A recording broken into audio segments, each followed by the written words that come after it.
저 PBR 관련 이슈는 좀 더 진행이 될 거고 지금 조정받는 구간에서의 흐름이 오히려 매수 타이밍의 기회가 될 것이다. 기본적으로 외국인 투자자들이 한국에 들어온 이유는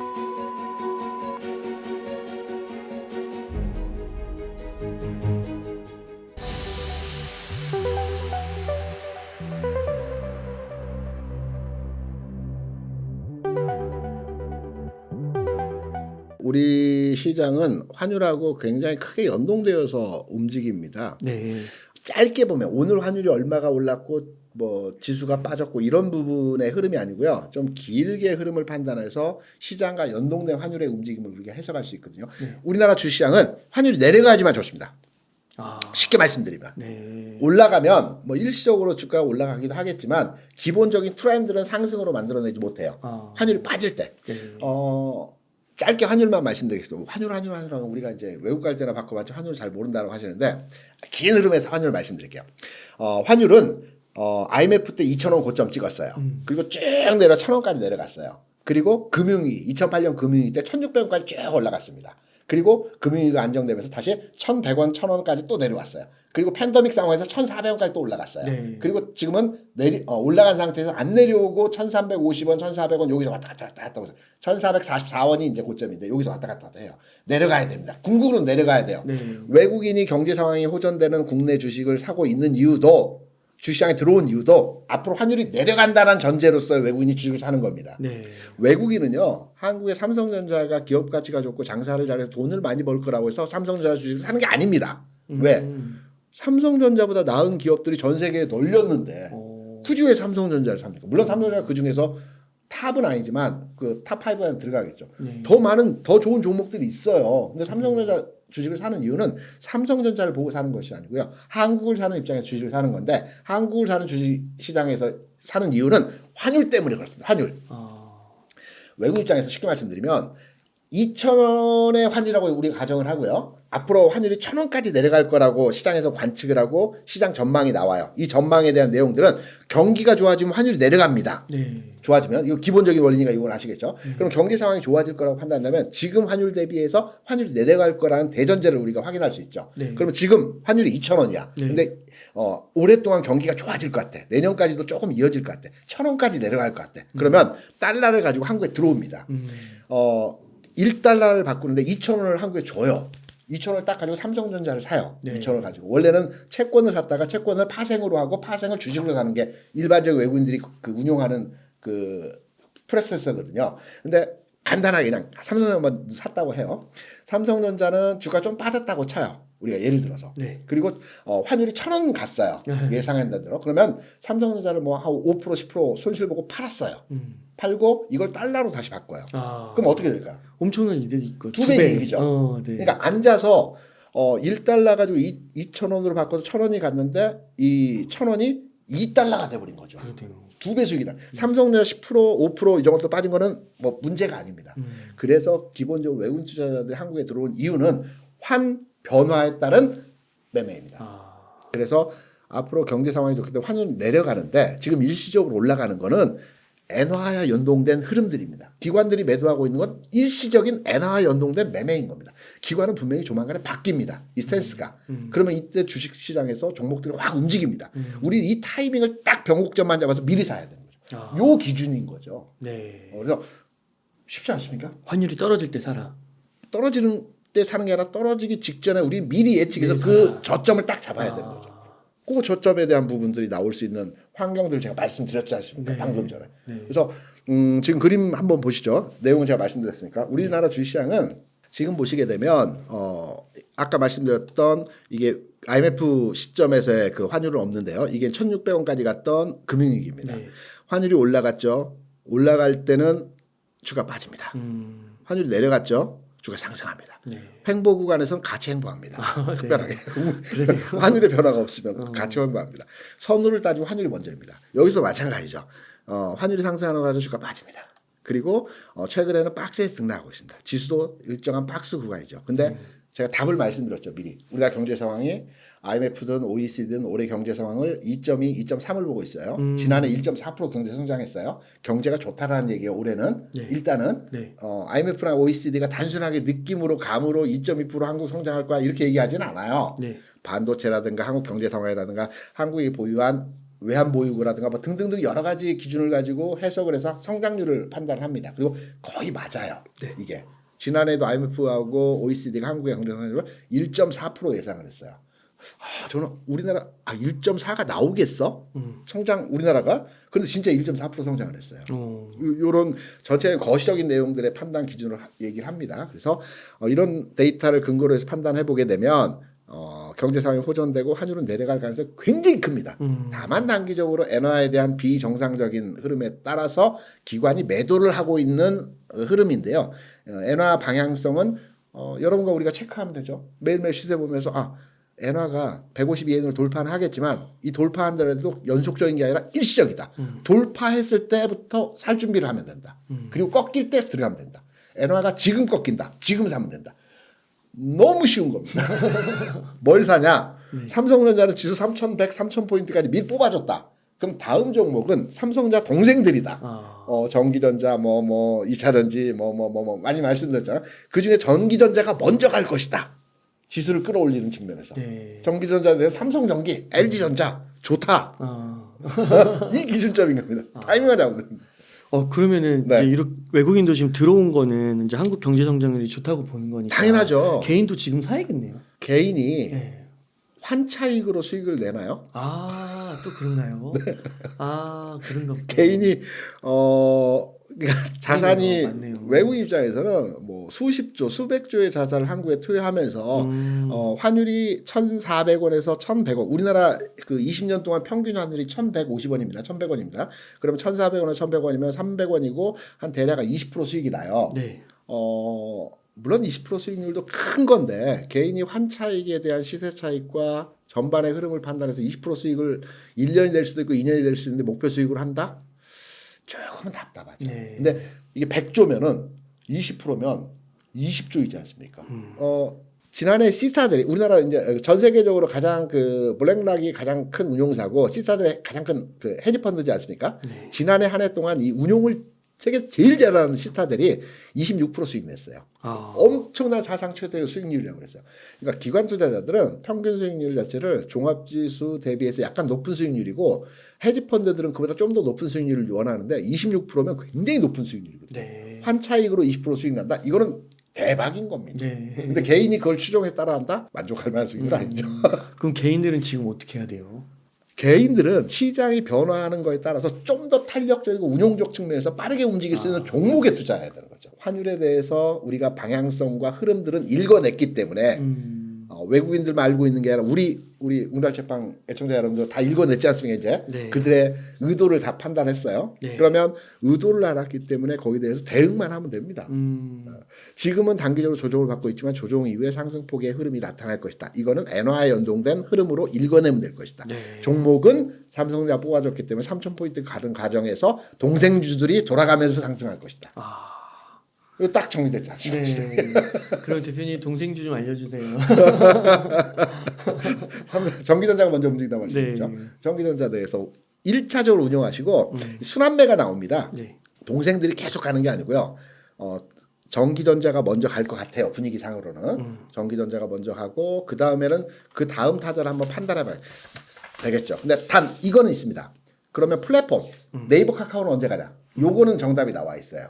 그러니까 자동차이든 전기전자이든 2차전지이든 이제 큰 대형주 내에서 순환해서 흐름에서 이제 종목들이 움직이고요.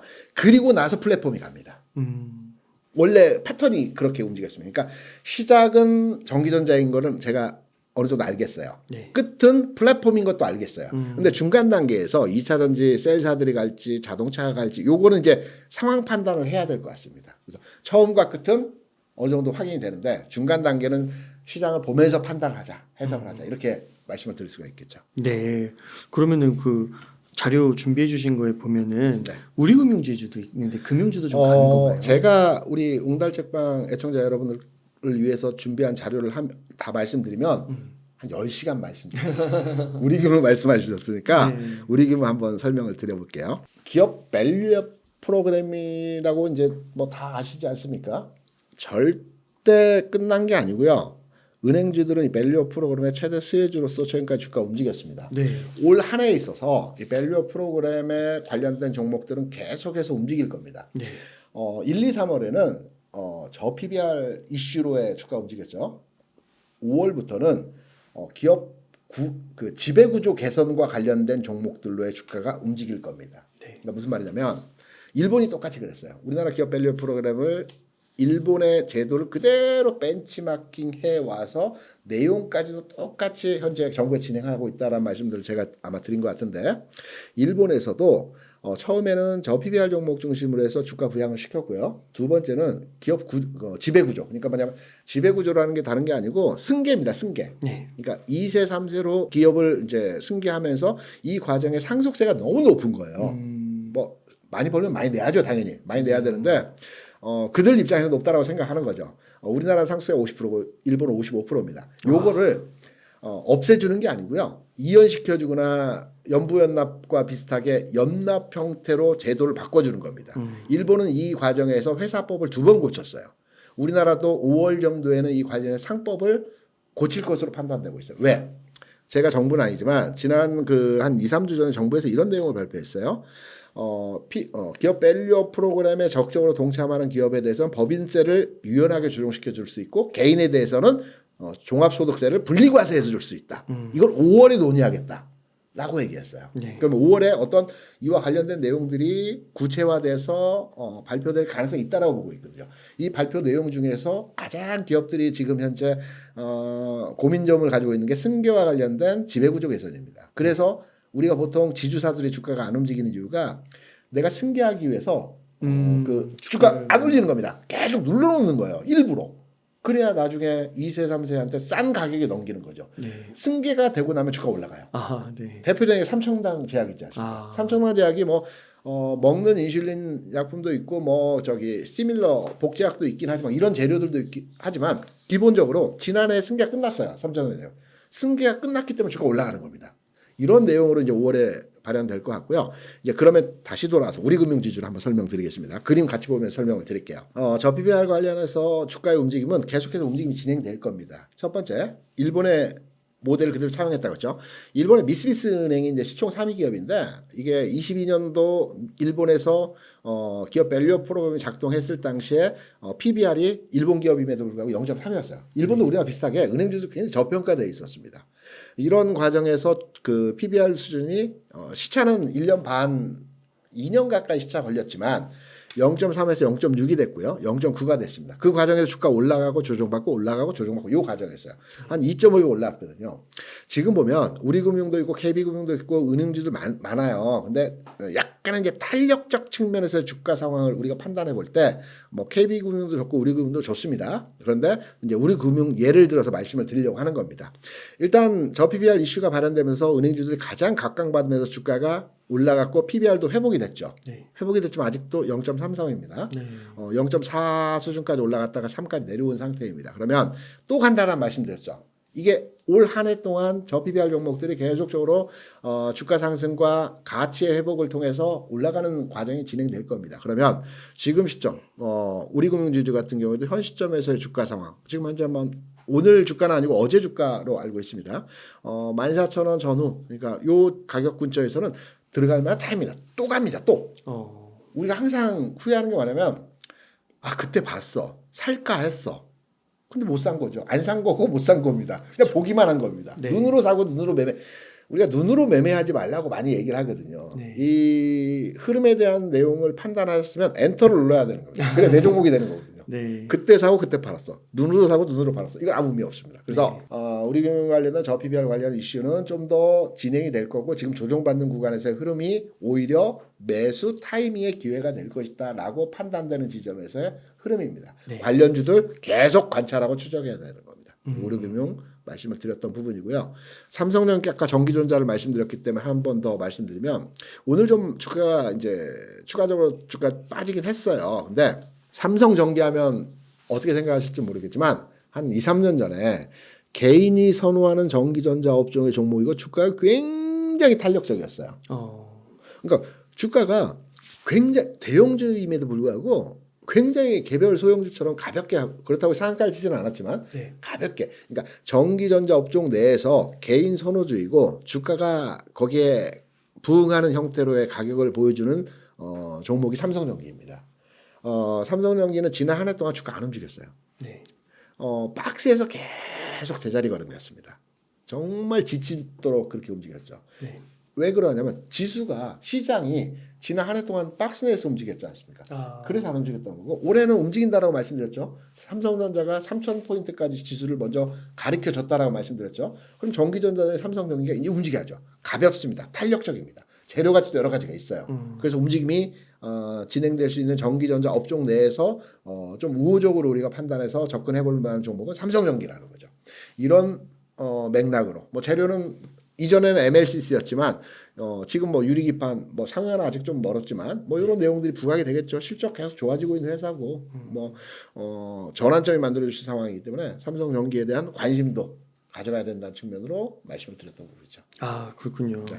또 앞서서 그 삼성전자 동생 기업으로 해서 이제 저희가 한번 유추해 보면 삼성전자에다 뭔가 이렇게 부품 같은 거 네네. 공급하는 그런 업체들 좀 위주로 좀 보고 투자를 해놔도 괜찮을까요? 소부장. 저는 소부장에 대해서는 네. 조금은 보수적인 관점입니다. 왜냐하면 지금 그림에 보시면 소부장이라고 말씀하신 건 AI를 아마 말씀하신 걸로 제가 이해를 했어요. 네. 그러니까 최근에 핫한 종목들이 AI와 연관된 반도체 기업들이 핫하거든요. 맞아요. 근데 소부장 내에서도 소재단은 괜찮습니다.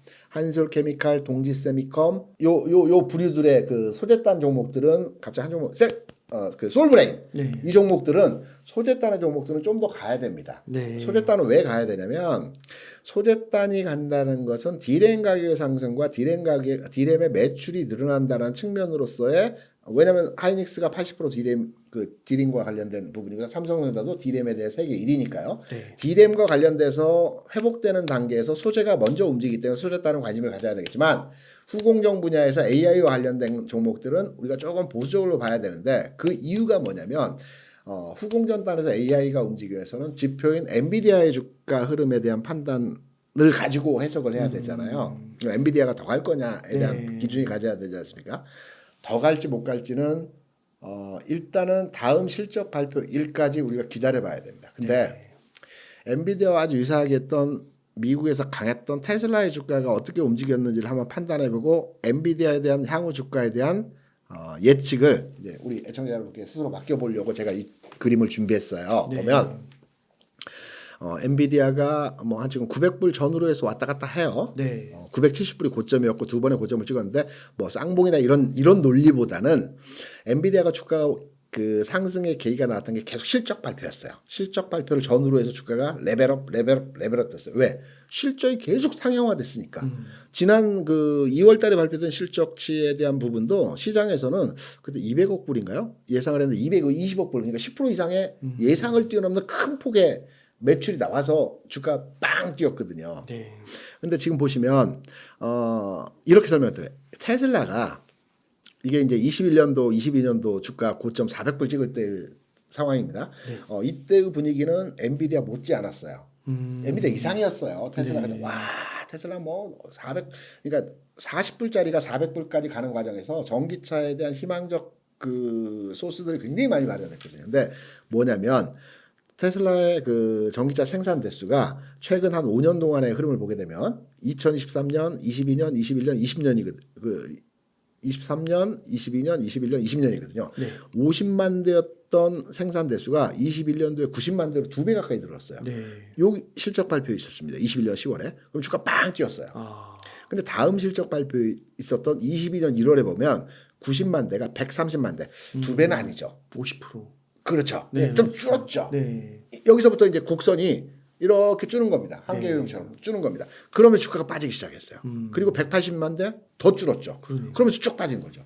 올해 그 테슬라의 그 생산 인도 대수가 뭐 210만 대 뭐 이렇게 예상하는데 200만 대 내외로 판단하는 전문가들이 많아요. 많이 줄었네요. 많이 줄었죠. 그럼 더 빠지기보다도 이제 다 빠졌습니다. 이제 바닥을 쳤다는 거죠. 그래서 이런 부분은 이제 그 주가가 반응을 미리 했기 때문에 이 상황에 대한 흐름들이 나타나는데 엔비디아가 이제 5월 22일 날 발표를 하는데 이번 2월에 발표한 그 실적치가 대단히 놀라운 형태예요. 근데 그러면 이제 AI 반도체 수요에 대한 부분들을 판단해 봐야 되겠죠. AI 반도체 지금 데이터 센터의 장착률이 20%가 좀 안 됩니다. 2025년까지 30% 장착률을 할 겁니다. 초기 단계에서 굉장히 많은 수의 AI 반도체 그 칩을 그 데이터 센터에 착용하기 위해서 수요가 굉장히 많았어요. 이제부터는 그 수요가 조금씩 이전보다는 줄 겁니다. 네. 시간차를 두고.